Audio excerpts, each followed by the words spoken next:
the question then is begged, Father, let's grant that you're right. Now where are we? What do we do now? Don't we have a conclave? Don't we elect a new pope? Well, we don't. We wouldn't have the authority to do that. But you have the authority to judge who's the pope. Well, how that works, though, is actually we don't. You have to understand what you mean about judge. You make an individual judgment of whether or not something is Catholic or not in the case of the new Mass. That's not the same as a legal judgment. Legal judgment where you're sitting in the position of a judge, let us say in the ecclesiastical court. You don't have, all of that stuff is based on human law.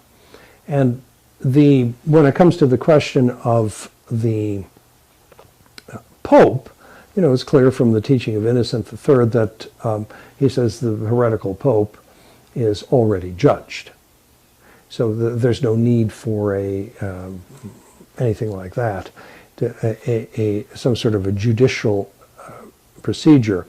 Where you do run into a problem in terms of church law and conclaves and exotic stuff like that is that it is very clear in church law that you cannot fill an office unless it is clear that you have the right to fill that office, and unless there's a declaration from someone in authority that the office is vacant. We can't do that. Right? We can't start the legal mechanism up to start a conclave. Who would have that authority? Well, the thing is that, I mean, at that point, I have to say that I don't know. The theologians have taken, in the 14 and 1500s, took the question of what would happen if there's an extinction of the College of Cardinals. Well, they say that the clergy of the city of Rome would have the authority to elect a head because he would be the head of the Roman Church. So they have thought about this. They've talked about this. Well, then the next question is, what if you didn't have the... what if they all died in a plague or something. Well, then the theologians say the church would then have the power to designate someone as her pastor. And then that's where they stop. Unfortunately.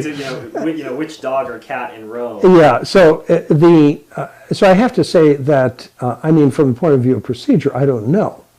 But the inability to figure out what the legal mechanism would be for attempting a pope. So for you, it's a legal issue. It's not an issue. If you did discover, you say you don't know now, but if you did discover a legal mechanism that made sense in yeah, there might be something like that. I think someone would have come up with it at this point.